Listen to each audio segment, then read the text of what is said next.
Bueno, Alfonso de la Torre es teórico y crítico de arte, especialista en abstracción europea durante la posguerra, en especial en su vertiente geométrica. Ha comisariado más de un centenar de exposiciones, habiendo publicado ensayos y poesía e impartido cursos en diversas universidades, museos e instituciones, como por ejemplo el Centro Pompidou, el Museo Nacional Centro de Arte Reina Sofía, el Museo de Teruel, la Universidad de los Andes, la Universidad de Córdoba, la de Granada, la de Castilla-La Mancha o la UIM o la Université de la Sorbonne. Ha sido comisario en 2022 de With Hand Since Grow para la 59 Bienal de Venecia. Es asesor de la Fundación Pablo Palazuelo y pertenece al Comité Millares. Destaca en su biografía su autoría de los catálogos razonados de varios artistas, entre ellos Manolo Millares, Manuel Rivera, Pablo Palazuelo y Fernando Zobel. También los de obra gráfica de Manolo Millares y Salvador Victoria. Actualmente trabaja en el catálogo razonado del artista Carmen Calvo. Entre sus especializaciones está también el análisis de la escultura de nuestro tiempo, así sus ensayos recientes dedicados a Eduardo Chillida, Martín Chirino, Julio López, Remigio Mendiburo, Jorge Oteiza, Pablo Palazuelo o Francisco Sobrino. Entre 2005 y 2019 comisarió un programa anual de intervenciones artísticas en el espacio público durante la Semana de Arco Madrid, con la colaboración del Ministerio de Cultura, la Comunidad y el Ayuntamiento de Madrid. Ha sido asesor de numerosas colecciones de arte contemporáneo, nacionales e internacionales, tanto públicas como privadas, que se han constituido en los últimos años y, entre otras, ha colaborado con la colección BBVA. Sus textos han alcanzado reconocimiento internacional, como son prueba publicaciones recientes como la escritura sobre Fernando Zobel para el catálogo de la exposición Fernando Zobel, el futuro del pasado, en el Museo Nacional del Prado. Y también en dicho contexto internacional, Francisco Sobrino, Jesús Rafael Soto, Javier Pérez, y surgido de un encargo de la Fundación Juan March y publicado hace un par de años, ha escrito Paul Klee y España, Los irredentos kleinianos. Pertenece a la Asociación Madrileña y a la Internacional y es, como puede observarse, un prolífico comisario y teórico. Recientemente ha presentado el libro Fernando Zobel, Las razones de la belleza, y ahora mismo puede visitarse hasta el 12 de enero en la Fundación Antonio Pérez de Cuenca la muestra Salvador Victoria, Un mundo otro, que es una exposición que ha nacido de su mano, que es altamente recomendable. Y, bueno, como todo lo que pone en marcha Alfonso por otra parte. Y ya por último, tengo que darle la enhorabuena por la consecución de la medalla otorgada por la Diputación Provincial de Cuenca, que ha sido pues muy reciente, ¿no? Antes de ayer. Pues adelante. Buenas tardes. Mis palabras llevan ese título que pueden ustedes ver, detrás de todos los lenguajes, lo indecible. Había concluido la lectura de un libro de Jean-Luc Nancy, el filósofo francés, en fin, fallecido en 2021, La frágil piel del mundo. Y cuando hablé con Esther y me hizo esta propuesta, Esther Plaza, para participar en este congreso en nombre de la Asociación Madrileña de Críticos de Arte, le agradecí mucho tanto la invitación como esa curiosa coincidencia.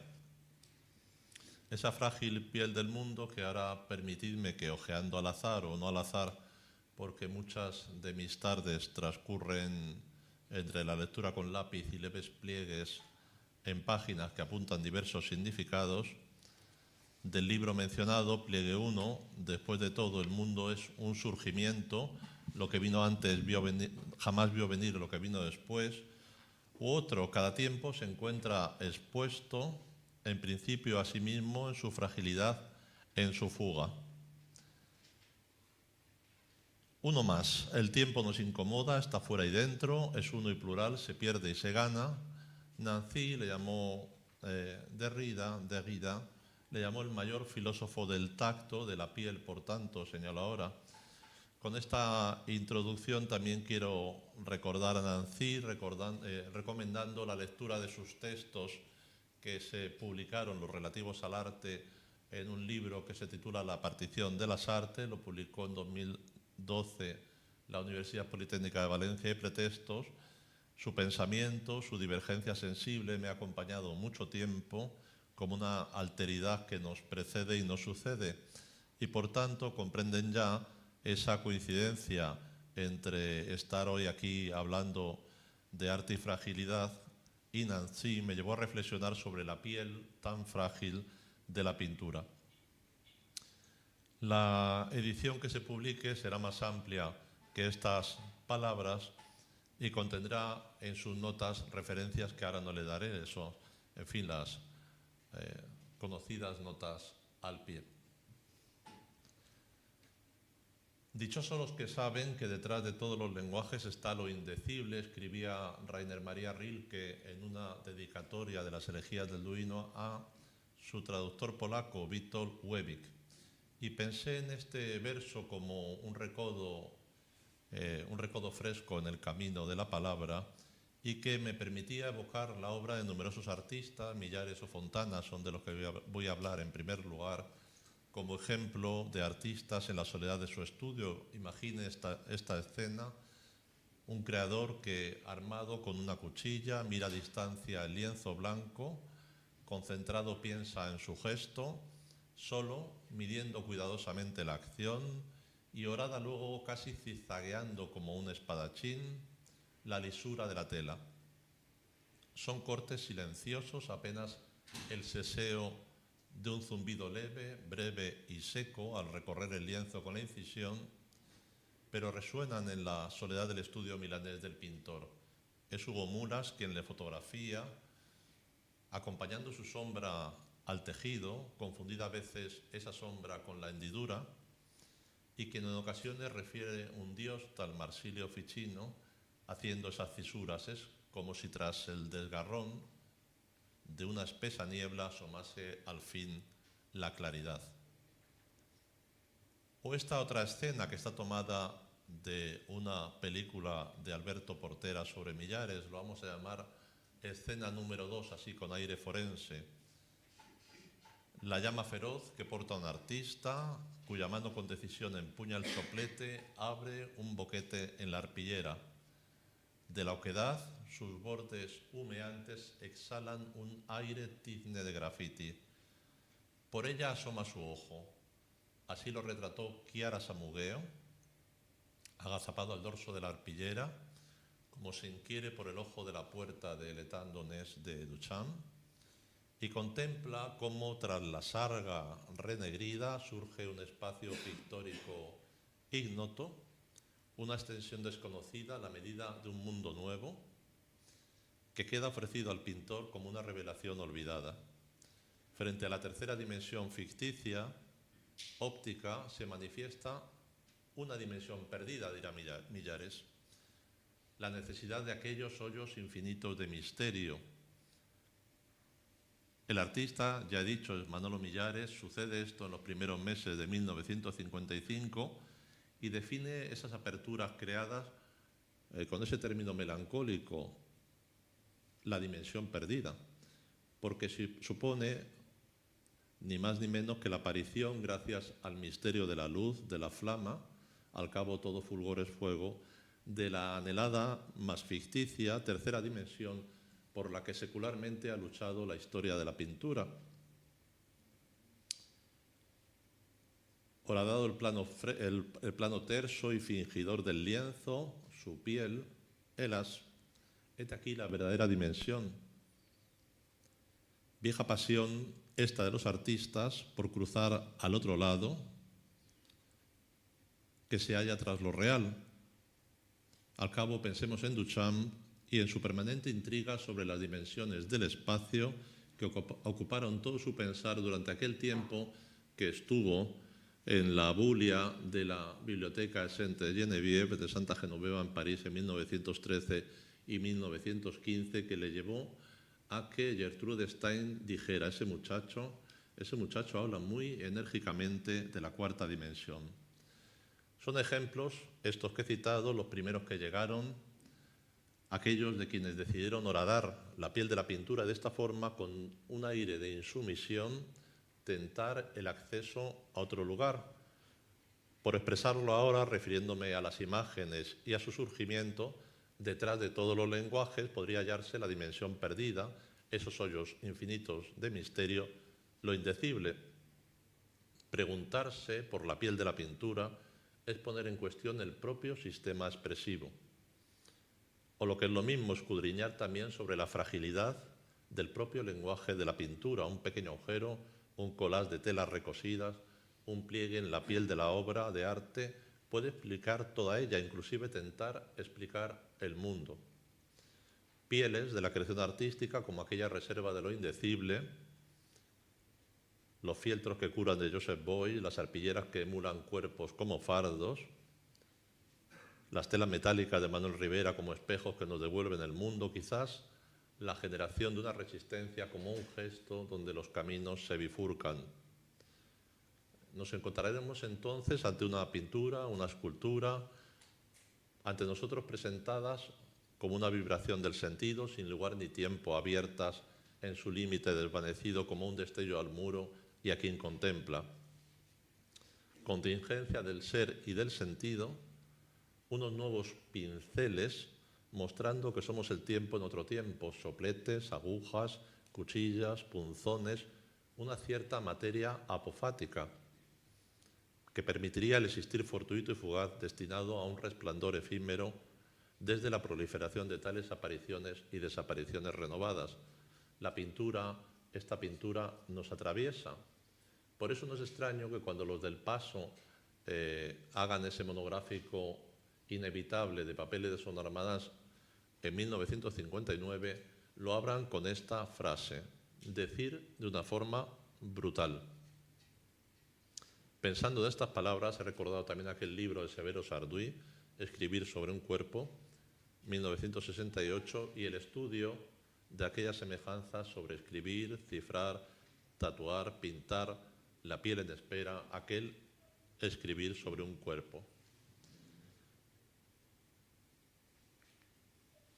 El siglo XX y nuestro tiempo ha estado poblado por artistas que concibieron su trabajo como una reflexión en torno a la piel de la pintura, el arte y su frágil piel como trasunto de lo corpóreo, la piel de la pintura capaz de activar la reflexión. Fui pensando, escribiendo, y a cada paso llegaban nuevos artistas. He mencionado a Beuys, a Fontana, a Millares o a Rivera, y pienso ahora, entre otros, también en Simón Callery, que fue presentado hace poco tiempo por Rafael Pérez Hernando, o Ángela de la Cruz, y en José Luis Alexanco, aquí retratado con sus soledades interrumpidas, junto a la música de Luis de Pablo, con sus muñecos, así lo llamaba él, de pieles hinchables con aire en la misteriosa oscuridad. También en Javier Pérez, refinado dibujante de la naturaleza, de sus caminos, pero también de neuronas, de flujos, de pieles, de capilares, de vidas en desarrollo, como pudo verse en una exposición estupenda que presentó en 2022 en el Cubo del Cursal. Presencias, ausencias se tituló, y así podríamos seguir hasta llegar a la joven escultura vasca, por ejemplo, ciertos trabajos que he ido siguiendo más recientes de Nora Aurrecoechea. Les confesaré que les hablaré desde un caso, siempre fue un caso aparte, el de Marcel Duchamp, y decidí ejercer la concentración entre Millares y Duchamp como en el ejercicio de una compleja asimetría que acabará siendo eso tan clásico de aportaciones a los congresos. Se lo iré explicando. Acabé pensando si toda la historia de la pintura no será, al cabo, un ejercicio de reflexión sobre cómo atravesar su frágil superficie y viajar al otro lado. Manolo Millares ha contemplado desde niño los tejidos de las momias guanches vistas en su Museo Canario de Vegueta. Allí, entre estos cráneos, declaró su amor a la amada. ¿Me quieres, Elvireta? Casi desde los años 50, la arpillera será la piel de su pintura, el despojo con el que se encuentra como un poeta de aquella piel que se desgarra para desde ahí componer sus obras. Como luego veremos con Duchamp, para Millares, pintar era morir cada día un poco. La suya, ya sabéis, que fue una vida brevísima, entre la saturación de heridas, situaciones de sus arpilleras, pero que suponen un alivio para el dolor cuando es vertido en la sarga o construye el objeto, o lo que Millares llamó artefactos. Artefacto, un término, por cierto, que es puro duchampismo. Estas son algunas envolturas de momias canarias del Museo Canario.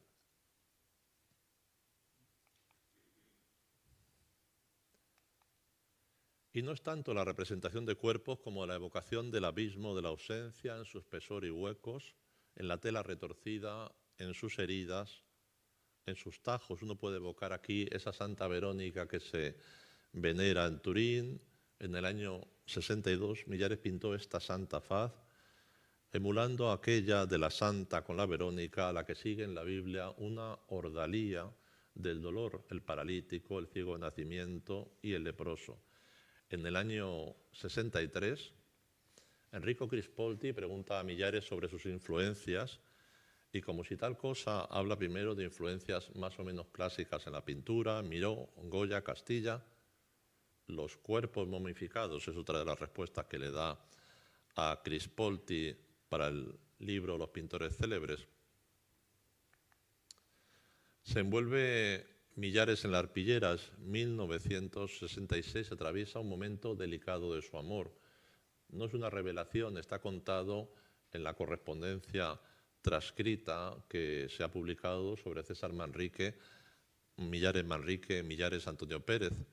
En tanto rueda Alberto Portera, ese en 1966, su película, tengo que recomendarles la exposición que ha comisariado Alicia Chillida para el Museo de Arte Abstracto, Archivo Portera, inaugurada la semana pasada prácticamente. En tanto rueda Portera, decía la película, Millares entra en trance y realiza casi un ready-made, pues su gesto nos devuelve hacia las reflexiones de Duchamp sobre autoría y obra, la posibilidad de un gesto privado desde un heroico efímero. Millares se convierte en esa escena en un propio ready-made al utilizar la arpillera y su cuerpo. Está tumbado el pintor en el estudio, enfunda su talle con una arpillera que, tras coserla y encerrarse en ella, es pintada por su mano libre en extraña posición, quedando aprisionado en su interior con algo de aspecto del gusano que teje su crisálida. Proyección en poco más de un minuto del deseo sobre uno mismo, un accionismo no exento de patos, de su delgado brazo libre, pintando la sarga en una difícil contorsión. Patos también del artista que en el paroxismo convierte su propia figura en un emblema de una acción de encierro. Les recordaré que Millares escribió un libro publicado póstumamente en 1973 por Gustavo Gili, titulado Memorias de una excavación urbana, 47 apuntes, el mismo número de años que no llegó a vivir. Su cuerpo se encontraba bien enterrado bajo tierra en un lugar, pensaba, del que no debería salir nunca.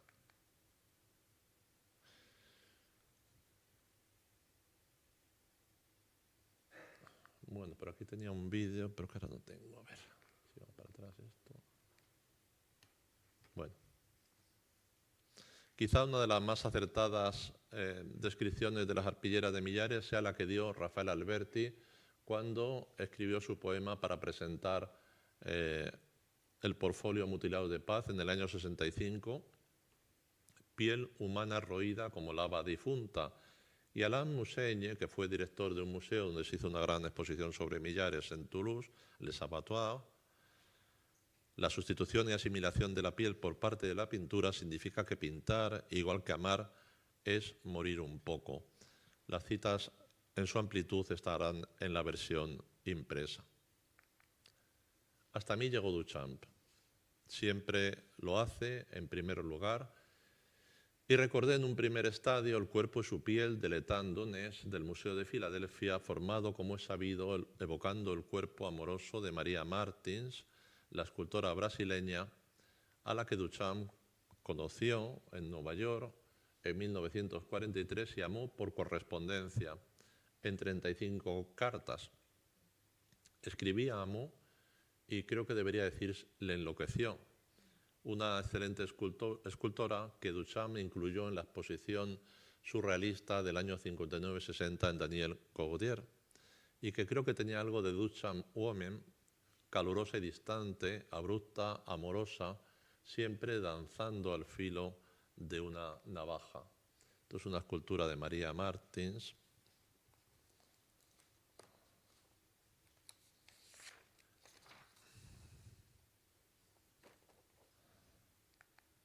Este es el retrato de la bella María Martins. Y este es su pecho, luego explicaré esto. Le escribe, ella está, María Martins se encuentra en ese mítico trabajo final, en el État d'Honneur. Todo el mundo aquí presente sabe que es un trabajo póstumo que Duchamp realiza secretamente los últimos 20 años de su vida. Un diorama aún inexplicado, un fragmento misterioso del mundo, y a pesar de la suma de relatos inagotados, es una obra, podemos decir, conceptual, en el sentido de que fue concebida como póstuma. Sobre ella dijo Jasper John que era la más extraña obra de arte jamás vista en ningún museo. Nuestra Señora del Deseo, escribirá Duchamp a María Martins, refiriéndose a esa obra, al État d'Honneur. Complejísimo Duchamp, complejísima esta obra.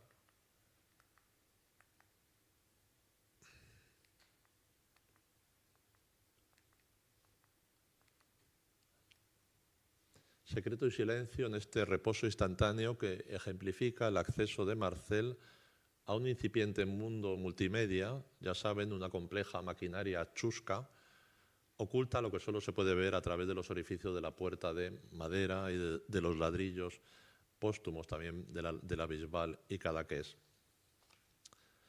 Le escribe Duchamp a María Martins: estoy mucho más interesado por la mujer de piel que espero ver en piel hacia el 1 de septiembre, pintada o no pintada.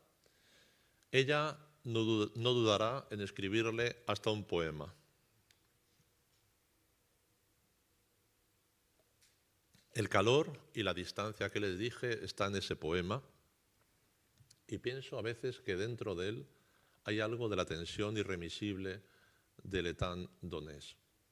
Se lo escribe en inglés, lo he traducido. Por mucho tiempo aún después de mi muerte, por mucho tiempo después de tu muerte, quiero torturarte. Quiero que el pensamiento mío sea como una serpiente llameante, se enrolle alrededor de tu cuerpo sin quemarte. Quiero verte perdido, asfixiado, vagando en la niebla. Y nos preguntamos, desde esa mención al después de tu muerte, he sabido que la obra fue póstuma, si no son esos términos, pensamiento, pérdida, llameante, ya saben que porta la figura, la luz de la lámpara esa Beckauer, el escorzo de la figura, emblema de esa serpiente que se vaga en la niebla, nociones de un amor habiendo sido dado, État d'Honneur. He buscado entre sus cartas, las cartas de Duchamp Martins, y les confesaré que algo al azar he encontrado 14 menciones a la piel. Elegí 4 de mis favoritas. Las cartas funcionan entre el año 48 y el 51. Siempre van en el sentido de Duchamp a María. 6 de septiembre del 48. Vuelvo mañana y volveré a mi piel seca bajo su varilla de acero. Solo tú puedes entender esta frase. 6 de junio del 49. Todavía le guardo rencor a Alfred Barr, el que fue director del MoMA, por hablar con su esposa sobre nuestra piel. Lo entrecomilla. Lo vi el otro día con Alfred Kinsey. Ya sabes, el informe Kinsey. Kinsey está llevando a cabo una investigación estadística sobre el erotismo entre los artistas y en las obras de arte. Estoy decidido a no someterme a su interrogatorio, que parece una investigación psicoanalítica. El 5 de septiembre del 50 encontré a Nuestra Señora del Deseo aquí, la descarada, y no ha cambiado nada. Todavía la estoy vistiendo con sus galas de uñas y espera pacientemente su ropa de piel. Y el 9 de noviembre también he puesto la pierna cortada debajo de la piel. Es maravillosa, es tu pierna y es tan hermosa.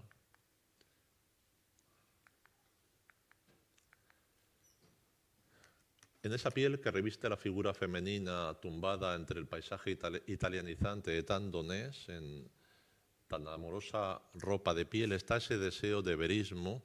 Duchamp utilizó piel de cerdo, los ojos encendidos, deseosos, anhelantes, ante esa frágil piel que expresa la excitación amorosa tras el ejercicio de diversos preámbulos que, a modo de bocetos y ensayos, dibujos y collages, conserva el Moderna Museet de Estocolmo. En Duchamp estos preámbulos, solo pueden entenderse como preámbulos amorosos. Ya sabéis, no quería someterse al interrogatorio del Dr. Kinsey. Un collage fotográfico con el cuerpo de María. Luego otro de sus dibujos muestra a María. Más tarde lo pinta. Es su piel, la piel deseada de María, que después pinta en otra piel, en una pintura de piel, el aura de una piel. En su dorso, esta dama pertenece a María Martins con todo mi cariño. Y también lo hará al frente. María, María, María, María, oh Marcel, basta ya. Calvin Tompkins es el autor de la biografía canónica de Duchamp, explica sobre esa piel de Tandonés. No era precisamente en perfecto estado como estaba. La piel ofrece un aspecto deslucido y tiene una grieta vertical justo encima de la cadera derecha de 7,5 centímetros. La grieta no existía cuando llegó al museo, pero gracias a estrictos controles de temperatura y humedad no ha prosperado. Duchamp decidió emplear piel de cerdo para el desnudo, para que tuviera un parecido lo más posible a la piel humana. Una vez hubo tensado y pegado aquel cuero semi-translúcido a la maqueta de escayola, optó por pintarlo por la cara interior hasta obtener el tono de piel que pretendía. Para ello tuvo que arrancarlo de nuevo, un proceso más largo y tedioso. Según Tenny, su esposa, era mucho más bonito antes de que pasara aquello, tenía un tono más sutil y una textura aterciopelada.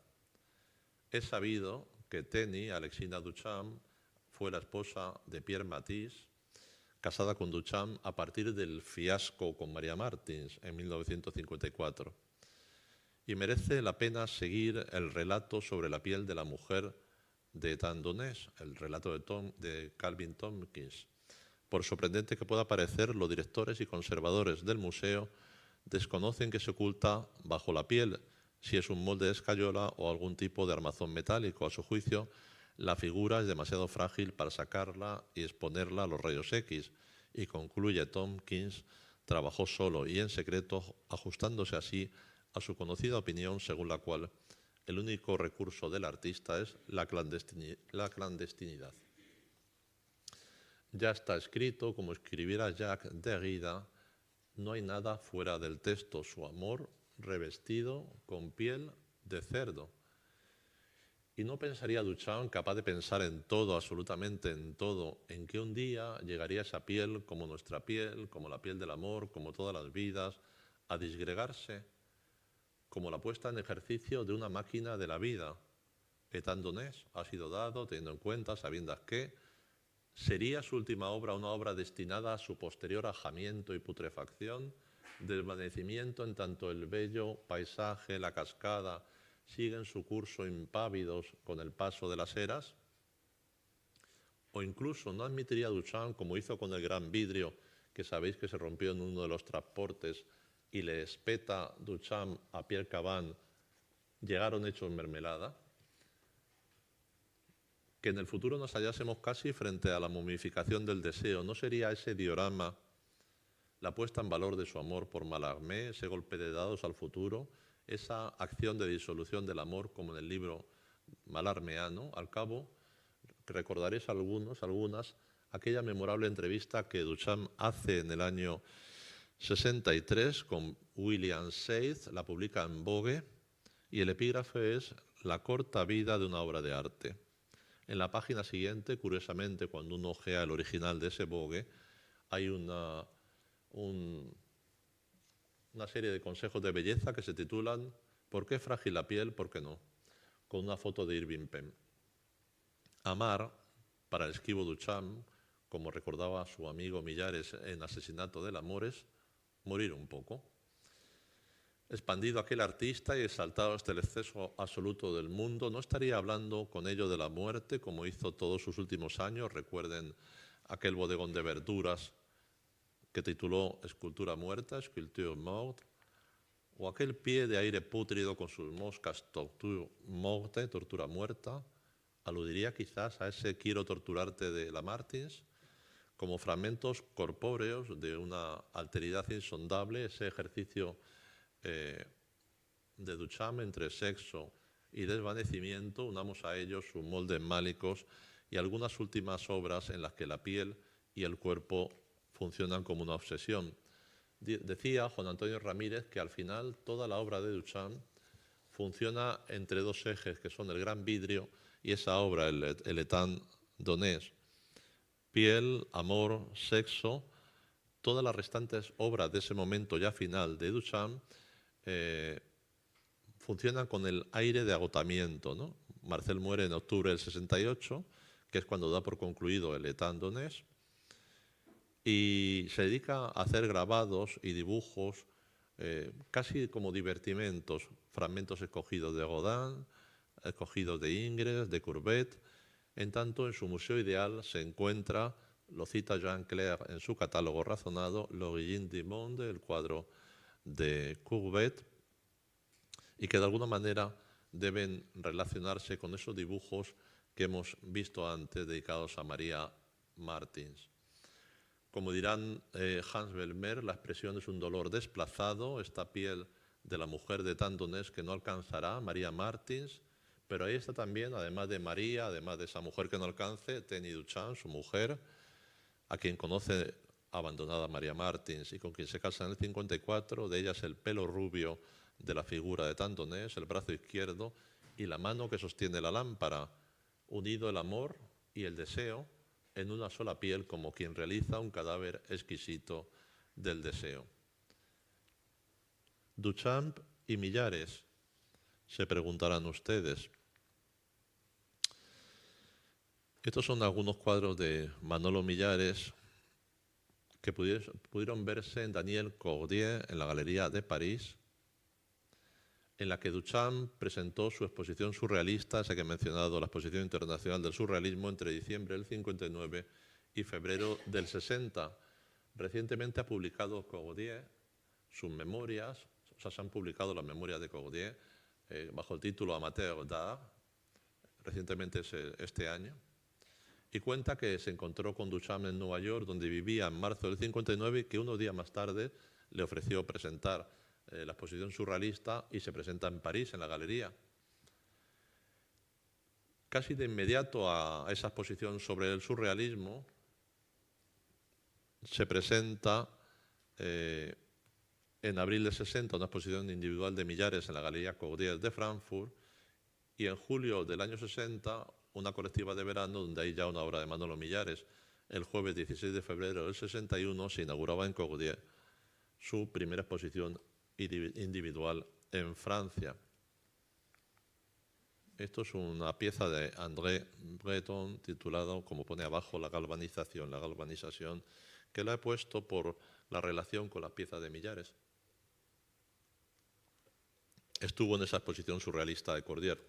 Pero puede ser más sencillo. Duchamp, ya sabéis, he dicho que llevaba vida neoyorquina, y los del Paso expusieron en Pierre Matisse en marzo del 60. En ese argumentario, podemos decir neoyorquino, de lo que voy a contar ahora, redunda que cerca de Millares están Canogar y Saura, otros dos artistas del Paso, que exponen, ya digo, en Pierre Matisse, y que se encuentran en una exposición que organiza Duchamp, de la que hablamos enseguida.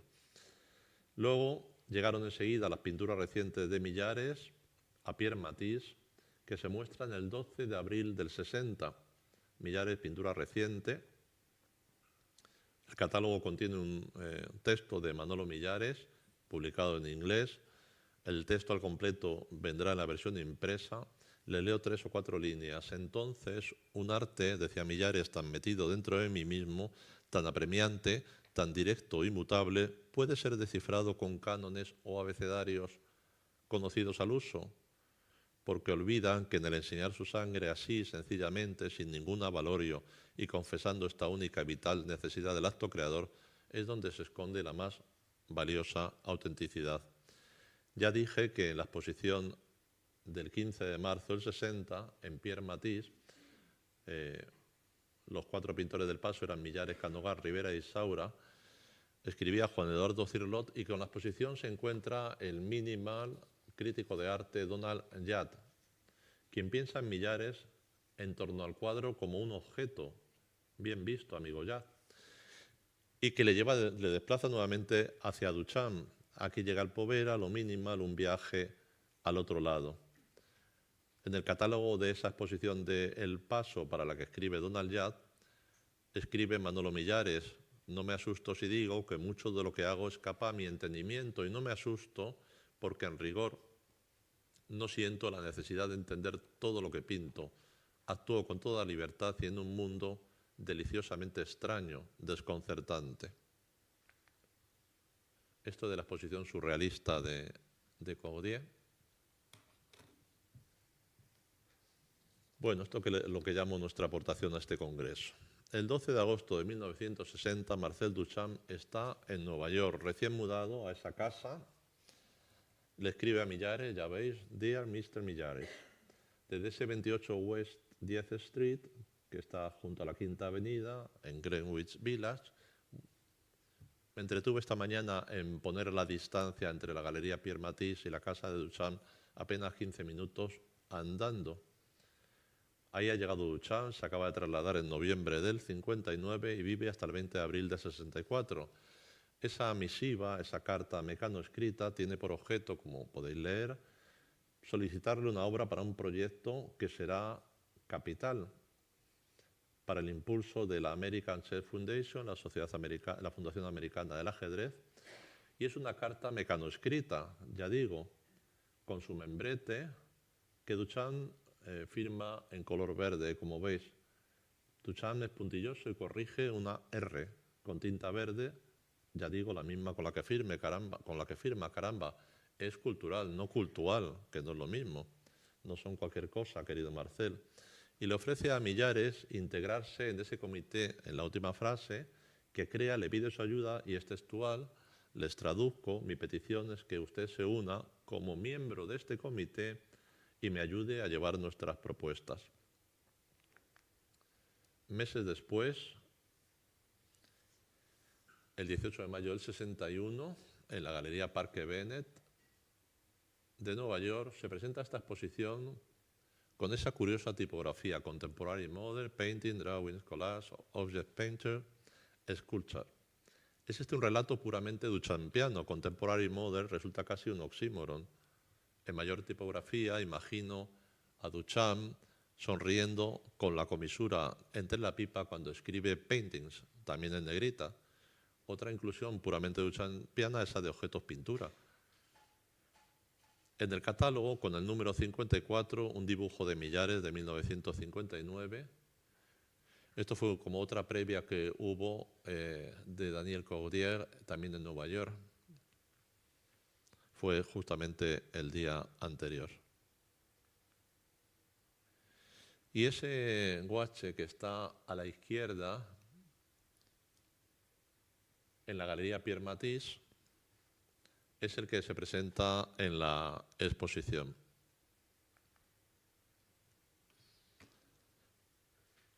No se ilustra en el programa de mano, pero hay una descripción que lo hace ineludible.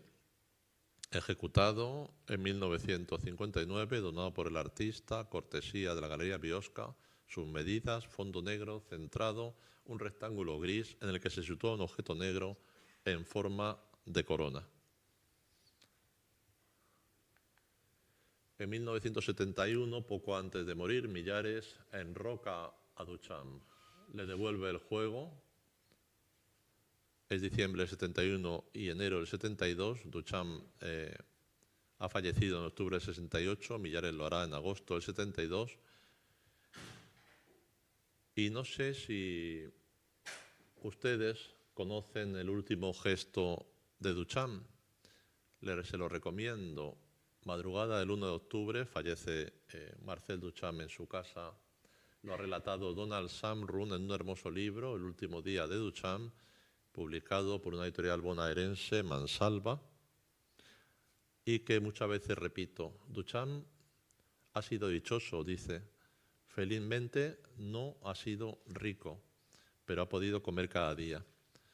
El último día, su último gesto, camina hacia Saint-Germain, en París, va a la librería Vuillebert, que estaba en el 63 del Boulevard Saint-Germain, se compra un libro, Les Anaglyphes Géométriques, los anaglifos geométricos, se encuentra con un amigo pintor con quien charla sobre arte, Georges Herbiet, Christian, era su heterónimo, que expone con los Dada, cena con sus grandes amigos,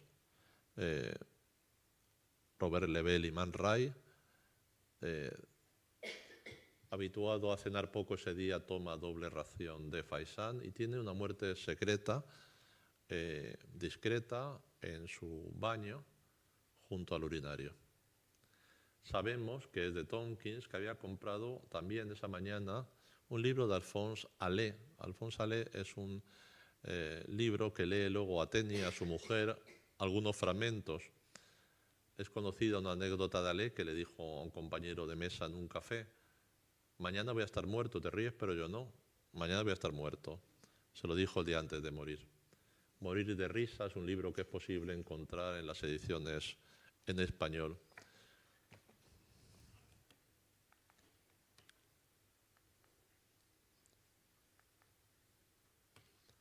Duchamp es fotografiado por Man Ray, acaba de fallecer. Parece, según cuenta Sam Run, que había sido llamado por Tenny Duchamp, por Tenny Matisse, cumpliendo lo que parecía ser un designio, el último gesto de Duchamp en una conversación entre ambos. Es tal misterio que nada se supo de la foto hasta 43 años después, 2011, en que llegó al Getty Museum, y además les reto a que la busquen por Google Imágenes, porque la he tenido que escanear de ese libro porque no la encuentro en ningún sitio, lo cual también es duchampiano. Era como escenificar el acto final, como aquel envolverse de Millares en el sarcófago de Arpillera, jaque mate, por tanto. Permítanme una digresión final con Jean-Luc Nancy, por el que empecé, de aquella frágil piel del mundo. Algo, ¿qué es ese algo? Es el aquí mismo, en el presente, sin lugar ni tiempo, justo aquí.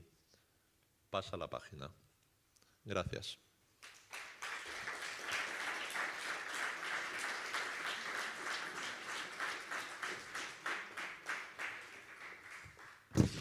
Gracias, Alfonso.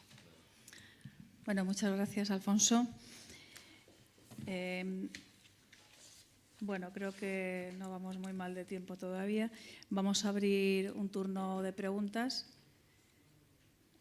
para ver si hay alguna cuestión que se le quiera plantear a Alfonso.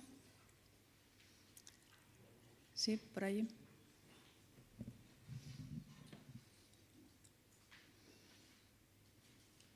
Tiene un vídeo que no lo ver aquí. ¿No lo he visto? No sé si hubiera saltado. Es un minuto. Puede ser. Hay un vídeo en la... Pregunto a sonido. ¿Hay un vídeo que no se ha podido pasar en la ponencia de Alfonso? Es un minuto, tranquilidad.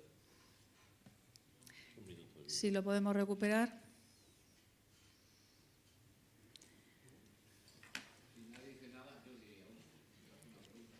Sí, sí. Bueno, la idea es abrir un espacio un poco de diálogo. Es verdad que hemos tenido varias comunicaciones y no hemos tenido posibilidad de preguntar o comentar o reflexionar, y yo creo que todo lo que ha planteado Alfonso también, pues seguramente os habrá motivado alguna cuestión. Para eso es este turno. Por lo que ha dicho, parece que a Duchamp la relación esta complicada y ardorosa con María Martín le afectó bastante. Y quizás mi pregunta es, esa obra que hace él impactante, y de pronto, pues al dejarse con María Martín, parece que le impactó grande y eso perjudicó su obra, ¿no? ¿No es así? ¿Ha hecho usted perjudicó? Digo que fue una musa inspiradora, vamos a explicarlo mejor, y que de pronto ese amor ardoroso y apasionante que la tiene a todas horas, en todos sitios y la pinta, cesa. Y entonces puede ser un impacto fuerte para él, aunque luego reprende su vida, como usted ha explicado muy bien. Pero, en fin, entiendo que hubo un lapso donde estuvo bastante afectado por esta fin de relación con María Martins. Bueno, eso parece, claro. Realmente, en muchas ocasiones, la crítica de arte se dedica en fin, como decía Juan Antonio Aguirre, los críticos de arte son sabios aburridos que imaginan astros. Y de alguna manera la crítica de arte está como obligada a hacer análisis relacionales, ¿no? Y claro, realmente lo que se sabe es que gran parte de los bocetos de L'Étang Donés son de María Martín, de su cuerpo, de su desnudez. No dejan lugar a dudas, porque alguno de ellos hay un dibujo que antes he pasado. No sé si puedo volver, no puedo volver ahora con él. Uno de los dibujos de María... está aquí el vídeo. Vamos a ver, es un minuto que me ha costado lo suyo, porque viene del vídeo de Portera. Es el momento de la envoltura, un minuto de Millares. No tiene sonido tampoco en la versión original.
Bueno, ese es el minuto de la película que llamamos 1966 de Alberto Portera. Bueno, estaba diciendo que algunos de esos dibujos dedicados a María Martín contienen el título de L'Étang Donés, incluso en un relato debajo del dibujo, los conserva Moderna Museet sobre el propio L'Étang Donés, o sea que no hay lugar a dudas. La pierna parece que está modelada desde la pierna de María Martins. Y estas cartas se han publicado recientemente, entonces es como un descubrimiento reciente, podemos decir. En tanto, por eso he dicho que era como un cadáver exquisito, porque también utiliza piezas de su mujer en aquel momento. Ya sabéis, ya he explicado que durante 20 años está realizando esa pieza. Y ese poema que le escribe María Martins a Duchamp, uno no deja de encontrarle lazos con lo que pasa en esa situación misteriosa, en ese diorama del deseo, he dicho.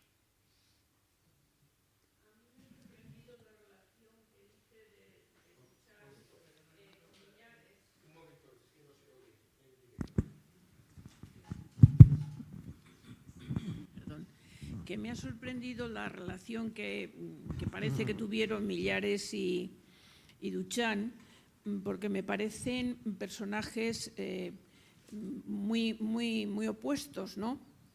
Tal vez es desconocimiento por mi parte, pero Millares a mí me parece un artista,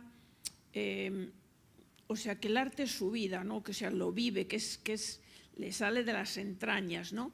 Y Duchamp a mí me da más la impresión pues, que era un diletante que incluso pues, cuando presenta el urinario, pues que hasta parece que ni siquiera fuese obra suya en principio, que se estaba un poco riendo un poco de las circunstancias generales. No sé si puedes aclarar un poco esa posibilidad, porque además Duchamp tiene una obra muy breve, ¿no? O sea, tiene como 80, vamos, muy corta, ¿no?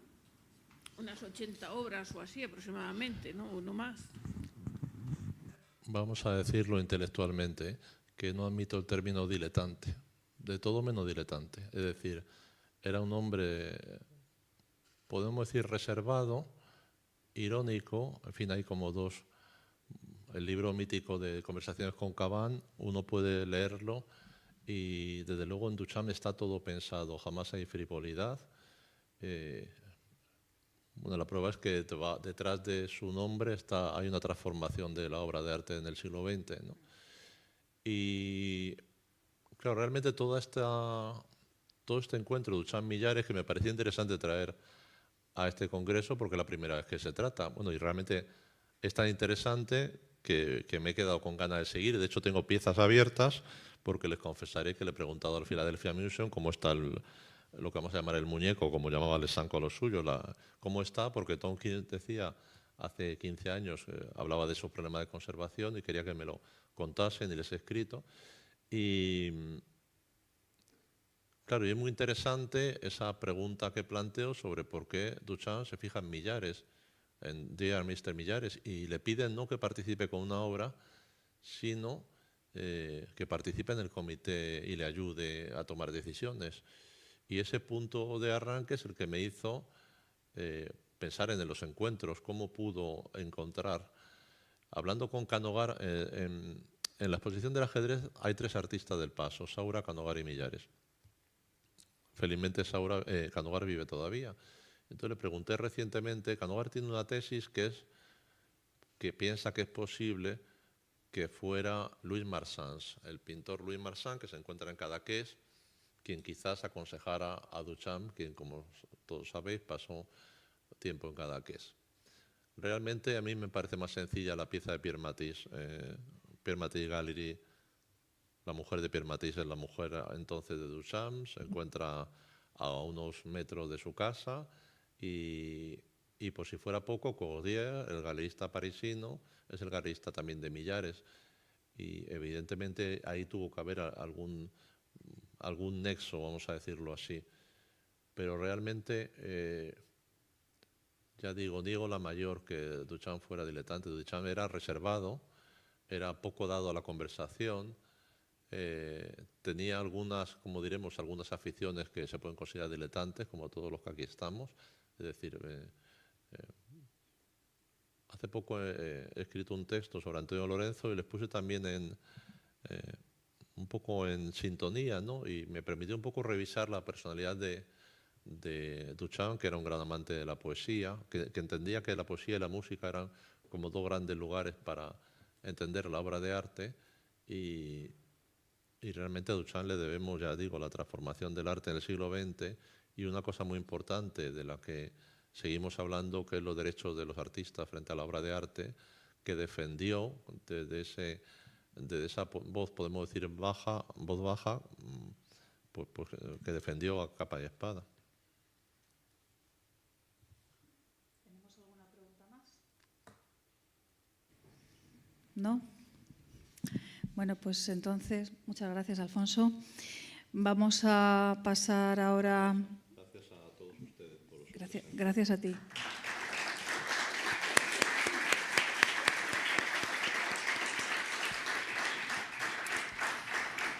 Nos queda la última parte del Congreso. Vamos a hacer ahora Julia Sáez Angulo, que es la vicepresidenta de la asociación, va a hacernos unas conclusiones de lo que ha sido el desarrollo de estos 2 días intensos y posteriormente les presentaré a nuestra performance que va a poner un poco el broche final a este Congreso.